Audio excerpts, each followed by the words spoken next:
मेरी माँ आज भी अनपढ़ ही है। रोटी एक मांगता हूँ और वो 2 ला कर देती है। जी हाँ दोस्तों, कुछ ऐसी ही होती है हमारी माँ। एक माँ सबकी जगह ले सकती है, मगर इस दुनिया में कोई भी माँ की जगह नहीं ले सकता। शायद इसलिए कहते हैं दोस्तों, कभी अपनी माँ का दिल नहीं दुखाना चाहिए, क्योंकि वो आपकी खुशी के लिए कुछ भी कर सकती है। हर रिश्ते में मिलावट देखी, कच्चे रंगों की सजावट देखी, लेकिन सालों साल देखा है उस माँ को, उनके चेहरे पर ना थकावट देखी, ना ममता में मिलावट देखी। आज फिर गुजरा जमाना याद आता है, मुझे घर का खाना याद आता है। दिन भर की थकावट जब भूख में बदलती है, वो प्यार से माँ का खिलाना याद आता है। मेरी खातिर तेरी रोटी पकाना याद आता है, अपने हाथों को चूल्हे में जलाना याद आता है। वो डांट डांट कर खाना खिलाना याद आता है। मेरे वास्ते तेरे पैसा बचाना याद आता है। कहीं हो ना जाए घर की मुसीबत मुझको मालूम, छुपाकर तकलीफें तेरा मुस्कुराना याद आता है। जब आए थे तुझे हम छोड़कर परदेश मेरी माँ, मुझे वो तेरा आंसू बहाना बहुत याद आता है। जिंदगी के सफ़र में हम बहुत आगे निकल जाते हैं, नए रिश्ते बनाते हैं, नए दोस्त बनाते हैं और अपनी ज़िंदगी में इतने मसरूफ़ हो जाते हैं कि उस माँ का हाल पूछने के लिए एक फ़ोन करने का समय भी हमारे पास नहीं रहता। हम उस माँ को भूल जाते हैं जिसने हमें 9 महीने पेट में रखा पाला था। दोस्तों, हमेशा ये याद रखना, पूरी दुनिया आपका साथ छोड़ देगी पर आपकी माँ कभी आपका साथ नहीं छोड़ेगी। वो हमेशा केवल आपका भला चाहती है। तभी तो किसी ने क्या खूब लिखा है, मेरी तकदीर में एक भी गम ना होता, अगर तकदीर लिखने का हक मेरी माँ को दिया होता। शायद यही वजह है कि उम्र कोई भी हो, लेकिन जब चोट लगती है तो मुंह से सबसे पहला लफ्ज़ माँ ही निकलता है। जब हम बोलना नहीं जानते थे तो हमारे बोले बिना माँ हमारी बातों को समझ जाती थी, और आज हम हर बात पर कहते हैं कि छोड़ो माँ, तुम क्या समझोगी। तेरे डिब्बे की वो 2 रोटियां कहीं बिकती नहीं माँ, महंगे होटलों में आज भी भूख मिटती नहीं माँ। भरे हुए घर में तेरी आहट मिलती नहीं माँ, तेरी बाहों की नरमाहट कहीं मिलती नहीं माँ।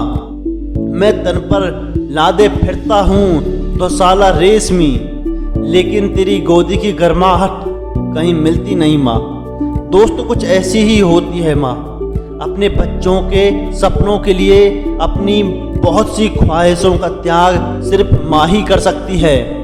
दुनिया में केवल माँ एक ऐसी है जो साल के 365 दिन बिना छुट्टी और बिना पगार के काम करती है। फर्क नहीं पड़ता कि ये दुनिया क्या कहती है, मैं खूबसूरत हूँ बहुत, ये मेरी माँ कहती है। दोस्तों, बचपन में माँ का चोट पर हल्के से फूंक मारना और कहना बस अभी ठीक हो जाएगा, वैसा मलहम आज तक नहीं बना। बहुत बुरा हो फिर भी उसको बहुत बड़ा कहती है। अपना गंदा बच्चा भी माँ दूध का धुला कहती है। सीधा सादा भोला भाला मैं ही सबसे सच्चा हूँ, कितना भी हो जाऊँ बड़ा, मैं आज भी तेरा बच्चा हूँ माँ। दोस्तों, वीडियो के अंत में सिर्फ इतना कहना चाहूँगा कि जिसने तुम्हें 9 महीने पेट में रखा, 3 साल हाथों में और जिंदगी भर अपने दिल में जगह दी, उस माँ की हमेशा कद्र कीजिए, क्योंकि कभी कभी ऐसा होता है कि किसी इंसान की कदर हमें तब पता चलती है जब वो हमारे पास इस दुनिया में नहीं होता। दोस्तों, दिन भर कमाने के बाद दोस्त पूछते हैं कि कितना कमाया, पत्नी पूछती है कि कितना बचाया, बेटा पूछेगा कि आप मेरे लिए क्या लाए। लेकिन सिर्फ माँ ही एक ऐसी है जो पूछती है कि बेटा कुछ खाया या नहीं। माँ की दुआ कभी खाली नहीं जाती, माँ की दुआ कभी टाली नहीं जाती। बर्तन मांझ कर भी 3-4 बच्चे पाल लेती है माँ, मगर दुनिया की कड़वी सच्चाई ये है 3-4 बच्चों से एक माँ पाली नहीं जाती। माँ के कंधे पर जब सर रखा मैंने और पूछा माँ से कब तक यूं ही अपने कंधे पर सोने दोगी, तो माँ ने कहा बेटा तब तक जब तक लोग मुझे अपने कंधे पर नहीं उठा लेंगे। माँ जो भी बनाए उसे बिना नखरे किया खा लिया करो, क्योंकि दुनिया में कुछ ऐसे लोग भी हैं जिनके पास या तो खाना नहीं होता या माँ नहीं होती। दोस्तों, अगर आप मेरी बातों से सहमत हैं तो इस वीडियो को इतना शेयर कीजिए कि ये हर बेटे तक पहुंच जाए। और अगर आपकी अपनी माँ से बहुत दिनों से बात ना हुई हो तो आज ही अपनी माँ को फ़ोन कीजिए और कह दीजिए उन्हें माँ आई लव यू। मैं मिलूँगा आपसे अगली वीडियो में जो आपके जीवन में सकारात्मक ऊर्जा को भर दे और आपको दिखाए एक नई दिशा। सुनते रहिए गुरु ज्ञान। जय हिंद, वंदे मातरम।